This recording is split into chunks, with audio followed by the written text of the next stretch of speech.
Welcome back to the Gallowgateshots YouTube channel. This is ExtraTyne, your week at a glance at Newcastle United, and what a rollercoaster of a week it has been.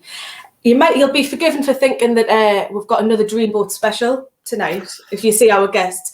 But we've negotiated a couple of evening long loan deals, and as you can see, we've got the lovely Deka from the All the Smiling Faces podcast, and we've also got the lovely Mark from All the Smiling Faces as well, who've kindly let us borrow them for one night only. I'm also, as ever, joined by my lovely co-host Laura.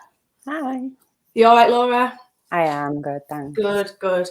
We'll just get straight into it then, shall we? Last week, me and Laura didn't expect to get anything. Well, I didn't expect to get anything from either of the games. I think, Laura, you were quite hopeful for one. Yeah. But Saturday, if you cast your mind, it feels like ages ago, but if you cast your mind all the way back to Saturday, when I don't know how, I don't know what happened, but Deka got to utter those famous words, and we actually won. We actually won, and it was just incredible. Laura, I know we did, but did we surpass your expectations? Immensely. Like when in the build up to the game, when I don't know if you've seen, but BT put that video out, 3-minute video with Bruce, and I wasn't confident listening to him when he was saying these little sly digs again against how we've played defensive for 4 or 5 years, and it wasn't his way, and he wanted to play more up the field. And then he went and named the same slow midfield, Hendrick, Shelby, that hadn't worked previously, but they actually proved me wrong, and it was so good to actually celebrate some goals and enjoy a game of football. Like, we thoroughly deserved it. It wasn't even like a snatch and grab. We genuinely deserved to win. It was so positive. The pressing, the work rate, everything about it was just so like a pleasure to watch. Like Jones on the sidelines giving instructions, the relief when the goals went in. We didn't then just sit back, but we're going for more. We did get a bit nervy towards the end, but I think that was expected. They're not used to winning, so they did start panicking. I started panicking, but no, I thoroughly enjoyed it, and I just think nobody expected it. And then we just proved everybody wrong, all the pundits, because these are a set of good quality players if coached correctly and if we have a plan, and proved everyone wrong. So that's it. I mean, I know I went into it with absolutely no expectations whatsoever, and I was also guilty of I wasn't slagging Graham Jones off, but I had absolutely no confidence in him. Like I didn't really see the point, and I certainly didn't expect him to make such an impact so soon. But Mark, how did you feel about like actually seeing someone on the touchline giving instructions and encouraging them and not just shouting, go on, like actual words, like real actual words. Real life coaches. Yeah, it was mad, wasn't it?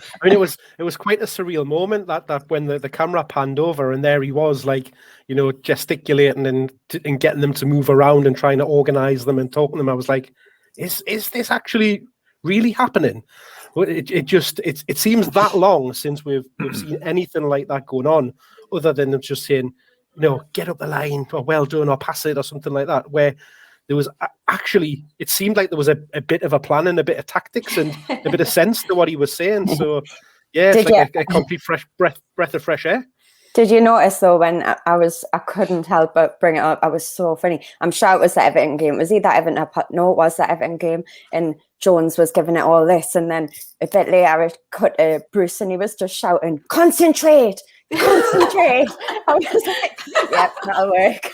It's just, I mean, it was bizarre to see the contrast, like especially of them like standing side by side or like slightly off to each other. One just literally stood with his hands in his pockets watching the world go by, and the other one literally like screaming, and you could see like it was like telling them where to go and what it was brilliant. I absolutely loved it. I know we mentioned it last week where about Pickford, and we said if there's going to be a game when we're going to get anything, it's going to be against Pickford, because he just can't seem to handle us. Deka, what did you think about him on Saturday? Do you think again it was just a case of he crumbled under the pressure of playing us, or? To be honest, I was surprised to see him in goal because he made a howler the week before. Yeah. And then Ancelotti came out and says, we need to rest some players and not everyone can play every week. And I thought, he's going to drop him for this game. Because obviously, maybe Ancelotti might not know, but there'll be people within the club would have said, listen, by the way, Pickford shits himself when he plays Newcastle. So, you might want to give him a break. Yeah. So I was pleased that he was playing. In fairness, the goal itself, there wasn't probably much you could do with a Wilson header. It was a cracking header, but I thought the second goal, he was really bad goalkeeping on that part because he came out and then stopped and then almost give Wilson time. If he just kept on coming at Wilson, I don't think Wilson would have probably scored. But it's always nice, right, when you score against him or will win. And what's even more funny is people seem to get photographs of the funniest angles of Pickford. There's one of Wilson scoring and almost running away, and it's just his face is just horrendous. But when he's lay flat on the floor, isn't he? And every single game you want. Every time I see the picture when we've scored against him, I'm like, I want that on a canvas. You could just have a full-on art gallery of Pickford howlers against Newcastle. It would be brilliant. But I know Chris did mention this on when you did the instant reaction. And Laura, we were texting after the game and just saying how nice it was to be positive. How nice was Twitter? Oh, it was just a joy, wasn't it? Yeah, it was no arguing. Everyone was positive. Everyone felt together. It was great. That never happens, does it? Either. That never happens. It was nice for that 5 minutes. Yeah, it felt like for once we were kind of all on the same side of the fence. Because we've seen again this week more often than not there's some sort of drama and arguments and stuff, what have you. But on Saturday, it just felt like for once we were all buzzing, and it's not very often that happens. And then Tuesday night came and just brought us all straight back down to earth with a crash. So I've got some stats from the Palace game on Tuesday. We had 21 shots, 5 of those were on target compared to their 6 shots and 3 on target. We had 62% possession. There was 610 passes compared to their 397. Laura, do you think we were unlucky to lose on, if you're looking at the stats and looking at the way we played as well, I suppose, do you think that we were unlucky to lose on Tuesday? Yeah, I think it's easy to be spoiled it on Tuesday, but I still enjoyed the first half on Tuesday. The full first half as well. I know we had, not to sound like Bruce, a dodgy 10 minutes, but I think we're quite a cliche, but we started so well, obviously, minute in. But even then, after that, it was patient play. There wasn't no lobbing it up front, lumping it forward. We were passing to each other. It was actually nice to watch. Again, it seemed like we had a plan. And the 2 goals were just unfortunate. I think, obviously, the first one, there isn't much anyone could do about it. But the second one, I think Lewis shouldn't have give that free kick away. I think the player, I can't remember who it was, but he wasn't going anywhere. Just stay with him. There was no need to jump in and make that tackle. But other than that, we should have took our chances. We had that Hendrick chance where he put it wide. We had a one-on-one with the keeper. We had that Wilson weird back heel thing, and and I think we should have taken them. But I think it was way more positive. But then second half was a bit more negative. We sat back, we went deep. Again, didn't seem to have a plan. Bruce just panicked and lumped everybody on and took all our defenders off, and it was just a bit weird. It was just Bruce's favourite word of hope. Just put everybody on and hope something happens, rather than just be patient. Yeah, I can't do it. It's awful, isn't it? We're experts in that now, aren't we? Hope. I know, when I've just said the stats there, I know that I said we made 610 passes. I think the vast majority of them probably came in the last 20 minutes because we were just hitting it around the park as if we were 7-0 up, which was unacceptable. Mark, did you think it was promising on Tuesday? Yeah, definitely. Like Laura's just been saying, first half you couldn't really fault them, and obviously we did the watch along live, and you can't understand how you go in half time 2-1 down, because after that performance, bar that 10 minutes, as you've said, we were fantastic, and you just wanted that to carry on into the second half and see a reaction. But the longer it went on, and like you just said there about the passes in the last 10 minutes, it was so frustrating. Like we're behind and we're just tippy-tapping it around and keeping a hold of the ball. And obviously that's why we had 60-odd% possession. It's nice to keep the ball for once, but we literally did nothing with it, at the end of that game. And we're chasing the game, and you bring on 27 strikers. You've got to try and pass the ball and get it forward. Yeah, it was. I think frustrating is probably the best word to describe it, to be honest, because like we've all said, we did show promise and signs, but I mean, we'll see if we can build on it on Saturday. But Deka, did you think that it was like the Graham Jones effect? Do you think that he's come in and he's made a change that quick? Like, do you think he's had that big of an impact, or do you think do you think it's down to something else, basically? I mean, first of all, I have quite enjoyed the social media with like Jones being the gaffer now, and I think that would have been quite funny, to be honest. Now I've been on board with that. It has been a laugh. A couple of things really. So first of all, you've got Bruce saying that we've always wanted to try and play this way, and Graham Jones hasn't been there long enough to sort of influence that. Now, it was the Bruce apologist. No. Do you know what? Right, I would tend to agree with them. However, going back to Saturday's game, if you had a coach who hadn't been there long enough to understand what the game plan was, how was he able then to be on the touchline, given so many instructions about how we should be playing? Surely, if he doesn't really know, he would just be sitting down, maybe listening to Bruce, listening to Agnew, just to see how the lads do it, how the Steves do it. But because he was so front line and given all these orders, I was thinking, like, do you know what it is? Like, I feel as if this is your game plan and this is your idea. So I felt anyway. Then, sorry, to go to Tuesday's game. Was it Tuesday, Monday? I can't remember. Tuesday, yeah, it was. He started the game in the stands. And that was a real surprise. And I thought, like, why would you change any of the arrangement that you've had after such a successful game on Saturday? That made us then think, is Bruce annoyed that Jones has been getting so much attention within the media and stuff? And he's thought, so get up out my sight type of thing. I know it didn't last too long. He did come down. But he went back. He did go back up. He did go back, did he? He went back up. Do you know what it is? Right? I honestly think, right, Bruce wants to play this way. I do. I don't believe that he wants to play with 10 men behind the ball. However, I don't think he's good enough to be able to explain to the players. Implement it. Yeah, that's do you know what I mean? So I think Jones coming in definitely has helped on that remark. And I mean, we all wanted a Bruce fight, but thank God Bruce doesn't want to play 10 behind the ball, like, because clearly nobody wants to play that way. But I just think Bruce hasn't got the credentials or the sort of the ability to be able to change that style of play. Maybe Jones can, but then if that is the case, you've got a real battle of heads, right, between your manager and then a coach. Like, who's got the more say, who's got the more power, who's got the most influence, and I think that's a recipe for disaster, to be honest. Yeah, it's like a clash of egos, isn't it? Like who's gonna? Yeah.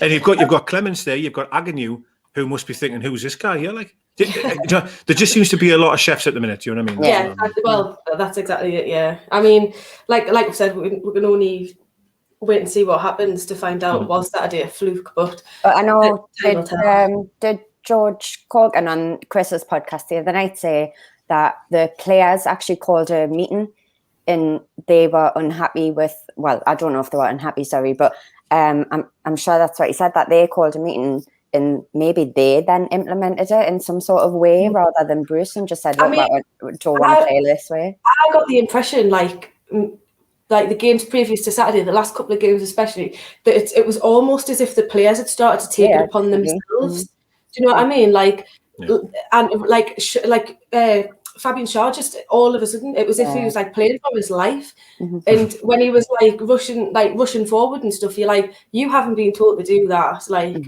that was clearly off his own back. Do you know what I mean? So maybe it is partly down to the players as well, like kind of put their foot down almost. Yeah, there was a game, I can't remember which one it was now, but when we did the podcast on it, we talked about that. The was a reaction, and it might have actually been the Leeds second half, and I made the comment that the performance was almost in spite of Bruce.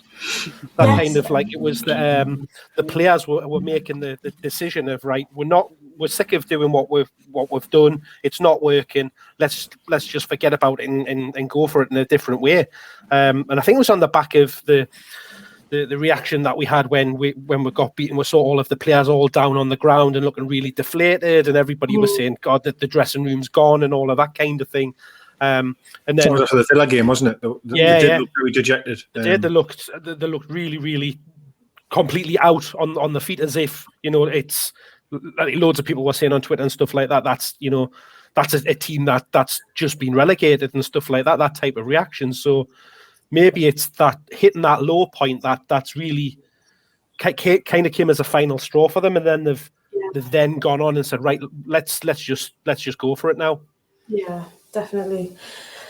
We'll see what happens on Saturday. We'll have a quick chat about that at the end. So this week saw the January window slam shut, so to speak, and we brought in Joe Willock. It is Willock, isn't it? I keep wanting to say Wilcock. I'm the same as you, Jess. Yeah. I keep wanting to say Wilcock, but it's Willock, yes. So we brought in Joe Willock on loan from Arsenal. So we thought we'd have a little chat about our favourite ever loan signings. As ever, I've gone out to Twitter and I've got a few with some bizarre reasons as to why they were people's favourites. But we'll go around and I'll just get your favourites and why. So Laura, I'll come to you first. Yeah, I've got a few. Obviously, I never just stop at one. It's just greedy. That's I know. It's lucky we've got a few, because I've got a lot of bad ones as well. There's plenty of them. Yeah.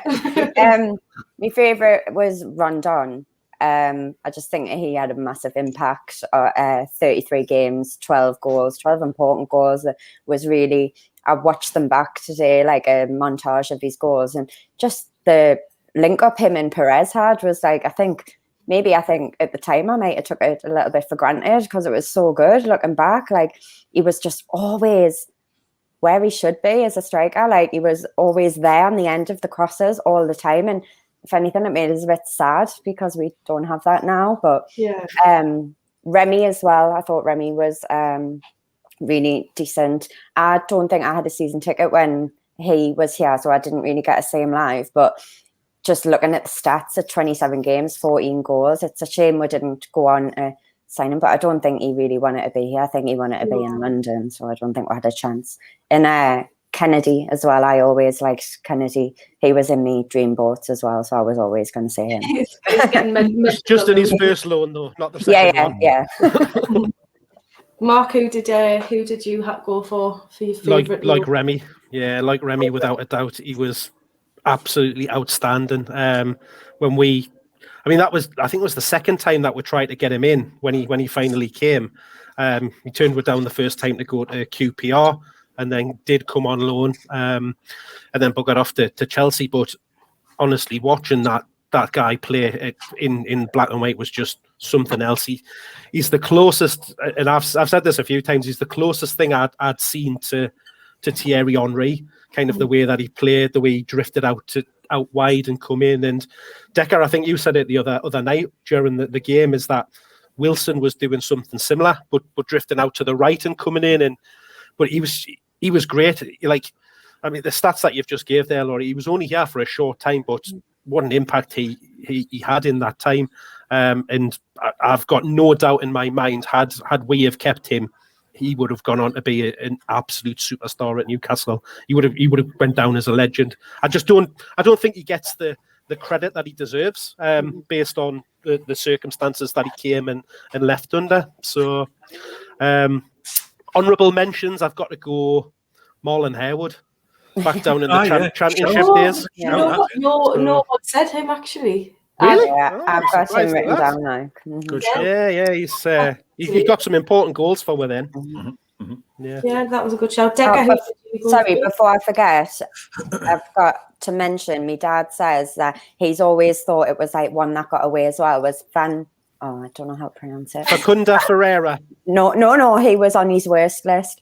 Was he? Van Aanholt, who plays for Palace now. Van Aanholt. Yes, him. Palace. So, obviously, he thinks he would have been like brilliant. That was if he about had the a same space. time as Harewood, I think. Same It was season, around. I've got written down. Yeah. Well, I'm sorry, I'm going to give you a bit of a cop-out answer because they've already been said. I mean, mine's Remy, like, for me. It's a funny one because obviously Laura's mentioned Rondon there, and I mean, I think we're all in agreement that Rondon was so special, wasn't he, to and we all loved him. Even though he started quite slowly, in fairness. He looked incredibly overweight, I remember, in a few of the early games, but God, I wish I was as overweight as him. Well, as a professional footballer, but then he was absolutely unbelievable. But Remy, for me, just there's not many players that we've had that I feel you watch them play and you think, you could be Champions League, like you could be top level. Hardly anyone that we have really, I would say, is top level. Remy was one of them players, though, that I honestly used to watch and think, like he'll be away like to someone huge. And I remember. Just someone that I knew that worked at the club at the time I remember messaging him after when that final game had happened, and I was like, oh, Mint, like, I still think, the fans love him and he seems to like it here and he'll stay. And then he texted and went, no, mate, he's at the changing rooms in the dressing room that had like footballs above all the changing room lockers and stuff. And he got one down, he got everyone to sign the ball. And he was like, I'm like never coming back. And I was like, oh, fuck. So that was like 15 minutes after the full-time whistle went. I was like, we'll have him next season. It'll be great. And me Texas going, no, mate, he's definitely left. Like, he's got everyone to sign the ball. He's already away. He's on the plane. He's literally already gone. That's so upsetting, isn't it? Yeah, he got everyone to sign the ball. And he was like, listen, I've loved it here, but you'll never see us again. So he was adored. Absolutely adored. Oh, yeah. Yeah. I went out with Twitter to get some from followers on Twitter, and I've noted down a few, so I'll say them and then I'll open the floor for discussion, and you can see whether or not you agree. So one who the classed as like a one that got away was Louis Sahar. Yeah, he's probably the first one I can remember coming into the club on loan, because it's weird. Loans just seem to be a thing that's really happened in our club probably in the last maybe 10, well, probably actually since Mike Ashley came in, and we've had no money or no success. But like we always used to send our players out on loan. In fairness, Ashley hated loans because he used to think there were no value for money. So you might put £2 million down, pay someone's half the wages, and then at the end of the season they're not your player. So there was a period of time where we didn't do any loans. It seems to be the last sort of recent years. I remember we were getting a few more people in. Yeah. But Louis Sahar, that was like right at the beginning of his career, wasn't it? Like he was. Yeah, before I think. I wrote down to 2009 and 2010, and I didn't get him, so it must have been way before that. Then. No, it was way before then. Yeah. It was like late. From Mets, wasn't he? Was late 90s, early. Late 90s. I was going to say, I think it was like late 90s.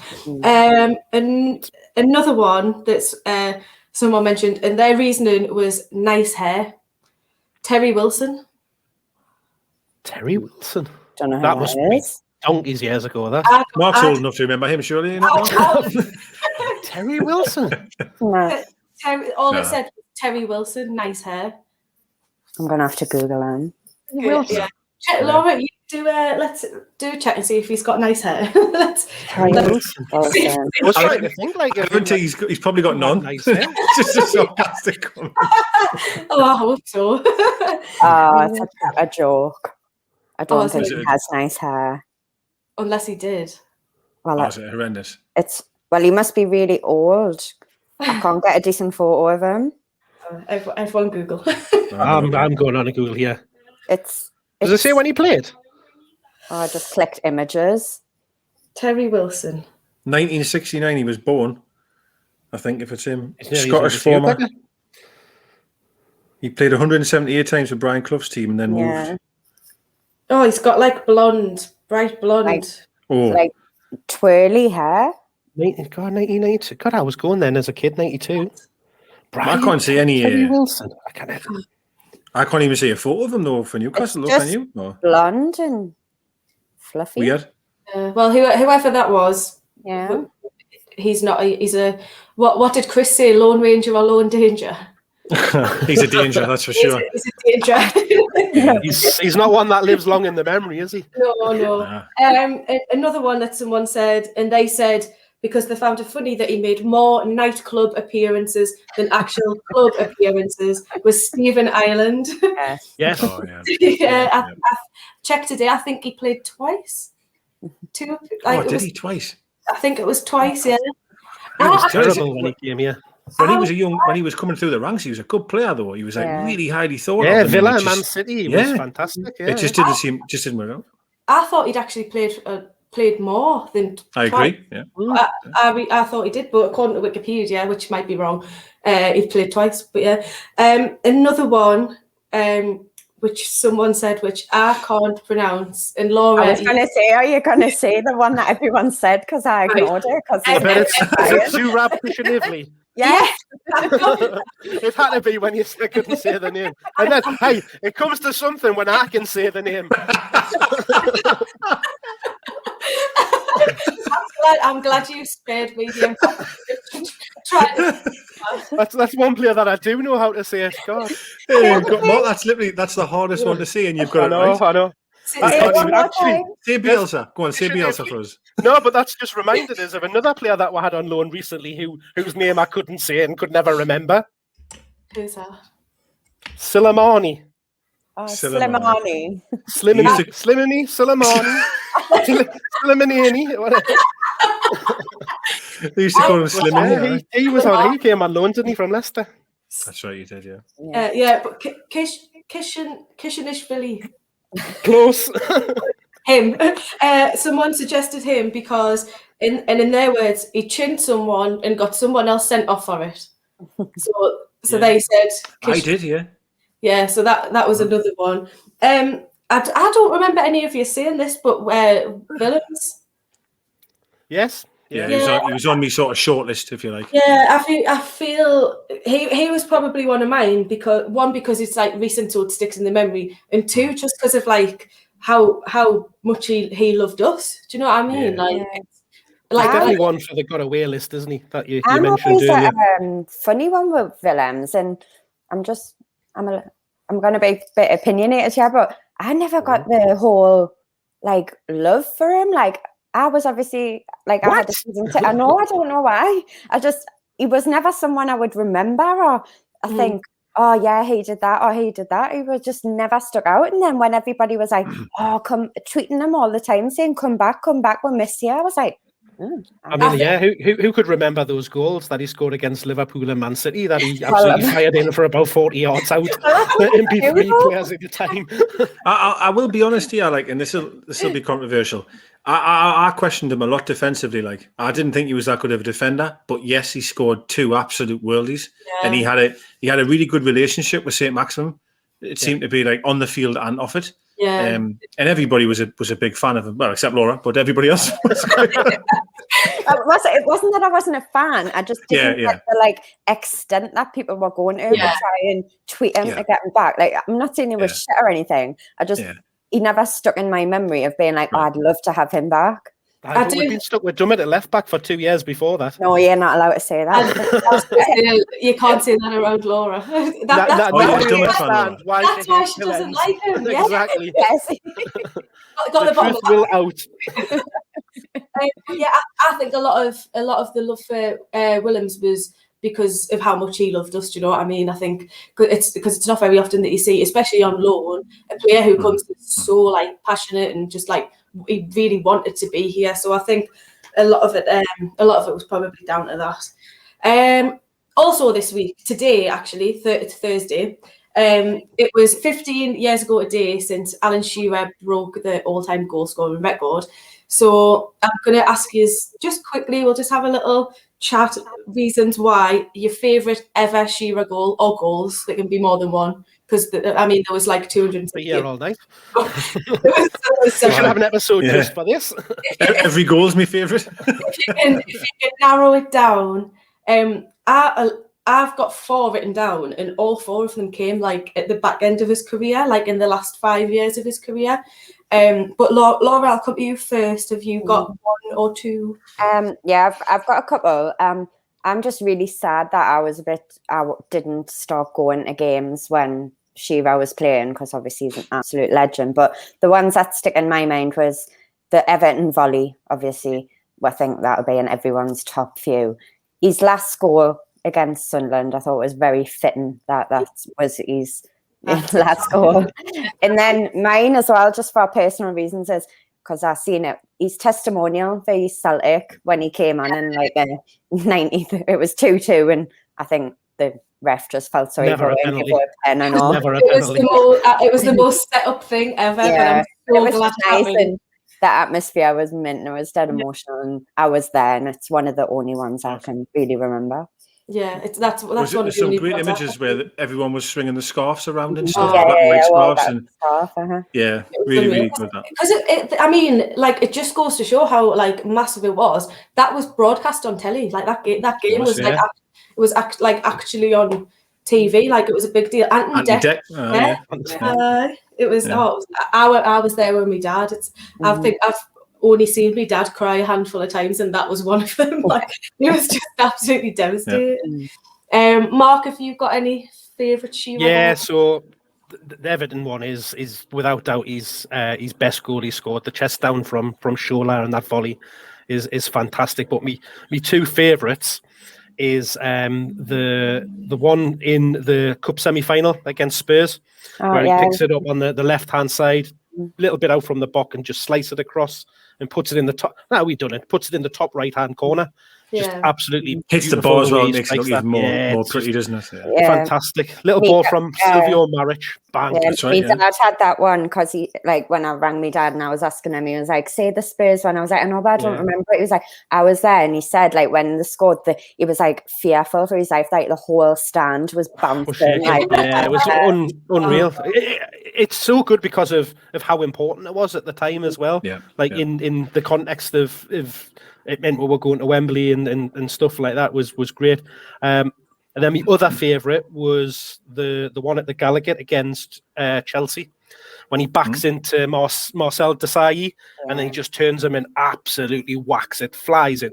Mint goal, that like ridiculous shooting from there though. When you think of it now, he's about 45 yards out. He's like, "I'll just have a go from here." I remember seeing like an interview he did on it on his goals, and like he says, obviously I was up against a world class, because he was at the time. Desailly was a world class defender, and he says I could feel him in me back, and I just knew he was too close, and I could turn him. So I just turned him and hit it, and by God, did he hit it! Oh, it's unreal. But that was the the level that he was at that time. Was it didn't matter how he hit it, where he hit it from, it was going in. It went in, yeah.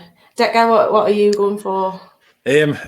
Well, as Mark rightly said, I mean, you could go on all night, right? But the one that I think the one against Aston Villa, Rob Lee collects the ball, and are you going to see that one, Jess? Are you? Oh, mate, I think so.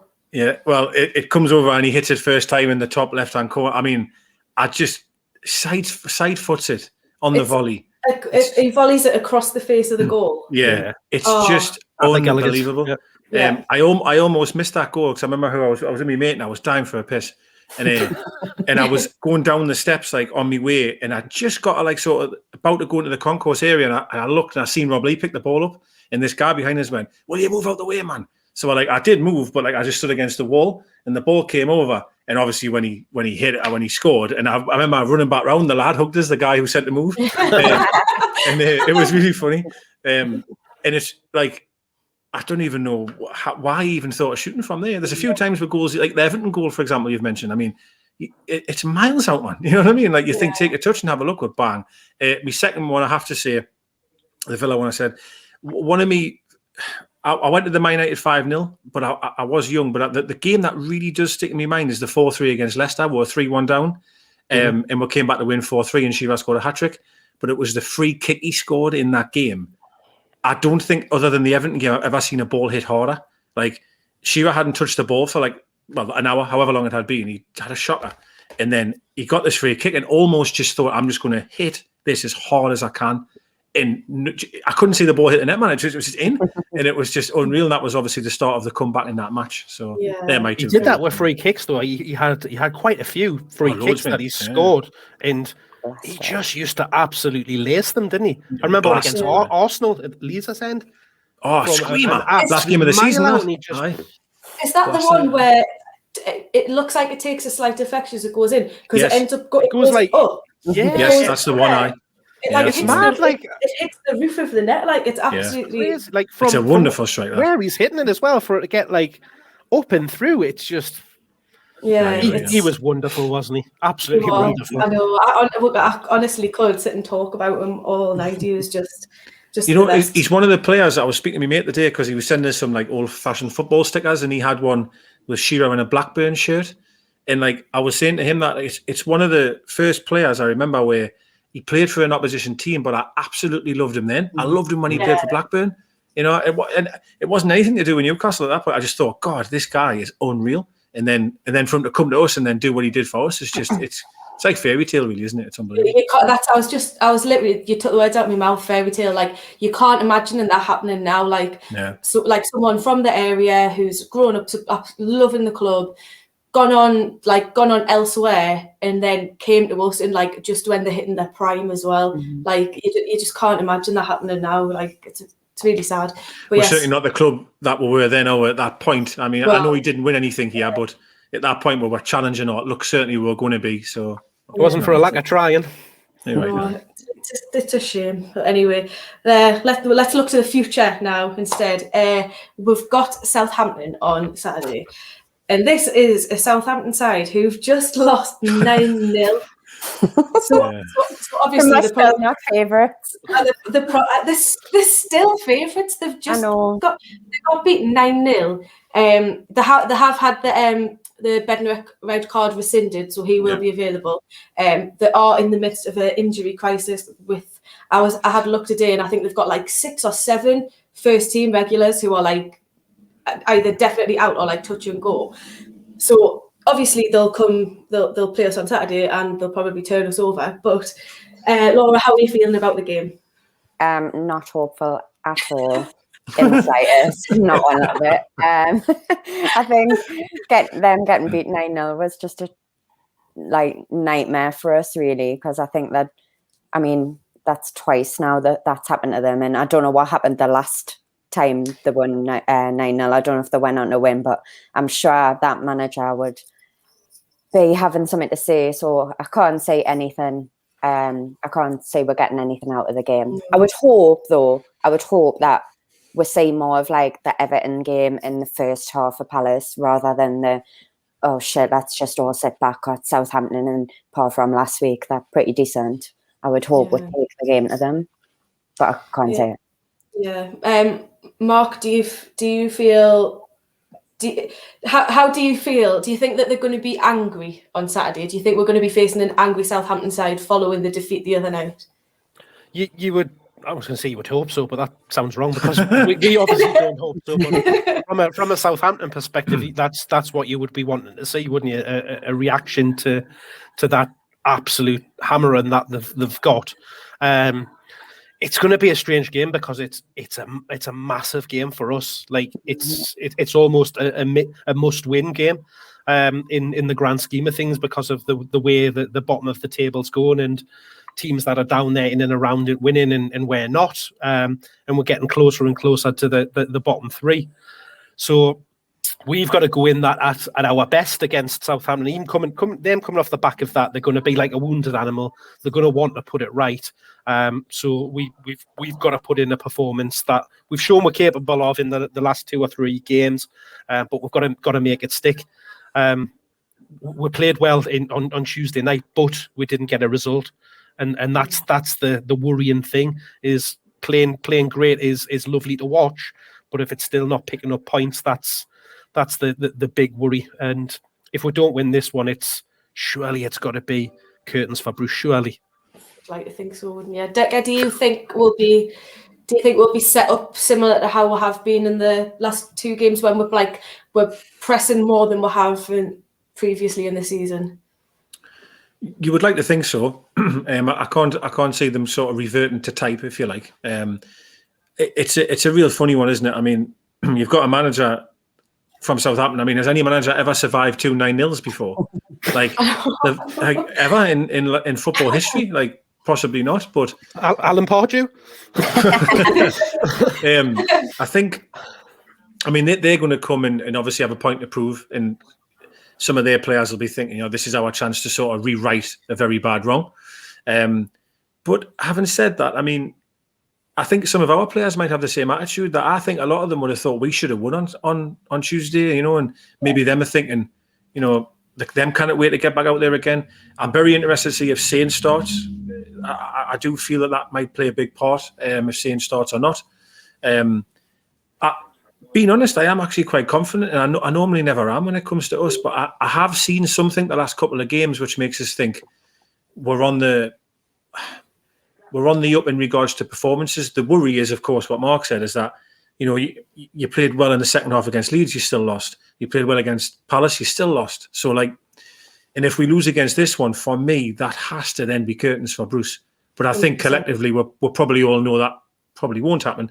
Yeah. But it does feel like a huge game on Saturday. It really does. Yeah, I think especially like Mark just touched on there. It's starting to feel like every team around us is now picking up the pace and picking up the points as well. And we're just, I mean, obviously we've got the 3 on Saturday, but it just feels like we're getting dragged for. I've said for like weeks and weeks now, we're in a relegation fight, but it does feel like with every game that goes on, we're sinking a little bit lower and they're pushing and starting to find a bit of form. So we're very lucky Fulham are as poor as they are, because Fulham, they've got to win 3 games to go ahead of us. And they won't. And I think that's quite tricky for them, and that's the only glimmer of hope. I think we've got, like you say, we're just lucky that there is 3 teams at the minute worse than us, because 3 games is, when you're down there, 3 games to win is massive. It would be quite shocking if that happened. And as bad as we are, we do have that Everton performance or that Everton result in with. I mean, I know Liverpool are on a bad run, but we drew against Liverpool at home. It doesn't seem that long ago, and I thought, God, this will be 10-0. This, I mean, we'll get hammered. Yeah. And we drew 0-0. I'm like, how the fuck have we kept Liverpool out? And then we went down to Everton, beat Everton, and as bad as we are, and honestly, I generally believe we are arguably the worst team in the league. I really do. We do have a tendency to just pull something out when we generally have to have it, and I don't think Fulham can win 3 or 4 to overtake that. That's how I feel anyway. My worry is we've only won 6 games, and we've got to keep doing that. But the ones below have only won 3 or 2 or 4. I know we're bad, but there's worse out there. And it was the before the Everton game. It was the 2 points from a possible 27, which got me. I was just like, that's absolutely appalling. It's really bad. I'll quickly get some score predictions from you. Laura, what are you thinking? I think we'll score. I think it might be 3-1 to Southampton. Mark, what do you think? I'm taking us for a win, 2-1. Deka? I was going to say 2-1, but I'll not, because Mark has. Because he can't bear to agree with us. I'm going to go. Oh God. I have to say 2-1, because I do think Southampton will score. And I can't see us getting 3 goals, but I want to say we're going to win. So I'll say 2-1. I think 1-1, but we'll see. Would you be happy with the point, Jess, or not? I mean, happy's not the right word. It's a strange one, isn't it? Yeah. You obviously, especially at this stage of the season, like the position that we're in, you just want anything. Mm-hmm. But it's like Mark said, I think it's a must-win game now, especially now that all the other teams around us seem to be picking up the points as well. But look, it's relieved rather than happy, isn't it? I think. Yeah, that might be a better word. But even then, I don't know if it's relieved, because you always want more, don't you? Especially at the minute. But we'll see what happens. Look, we have only got 1 game next week, which is like a welcome break, because I seem to be drinking a lot on the night that we're playing. Like, my God, I need a bit of a break. So, so we'll see what happens. Hope we might see Joe Willock make his debut. That would be quite nice, because I think he's spoken quite well in his interviews and stuff. But But yeah, I've asked a couple of Arsenal fans if they like what they rate him. So we'll see. It can only be an improvement, can't it? Really, I mean, it can't exactly get much worse. So I mean, in fairness, it's a position that I feel we've really needed. Is that centre midfield? You know, someone that's got something about them, can travel with the ball, got just energy, box to box. Yes, just and like if he dropped, I would drop Hendrick. That's what I would do. And if you played Hayden, Shelvey, and him, all of a sudden, you know, I don't know. I feel there could be something there, but I guess we'll have to just wait and see. Like, yeah, we'll wait and see. Who would be nice? But yes, thank you, everyone. Thank you so much for that. Thank you to our loanies. It's been an absolute pleasure to have you. Thank you so much. I'll send you back now. Your contract. Well, I've enjoyed it that much. I'm going to hand a transfer request in if you don't mind. I'll get your people to talk to our people, and we'll see what we can do. It's definitely Thanks very much for having me. Better to look at than Chris and Bestie, isn't it? Oh, 100%. I'm just hoping that as loanees that we're, you know, in the level of Martin Dubravka and Loic Remy as opposed to Stephen Ireland and Zurab Kishinevli. Just trying to get that one in again. You're definitely like our Remy and Rondon, definitely. So. Oh, that's all right. Thank you so much, Laura, for being my wonderful co-host. Thank you. Don't forget to like, share, and subscribe to the Gallowgateshots YouTube channel, and I will see you next week. Good night.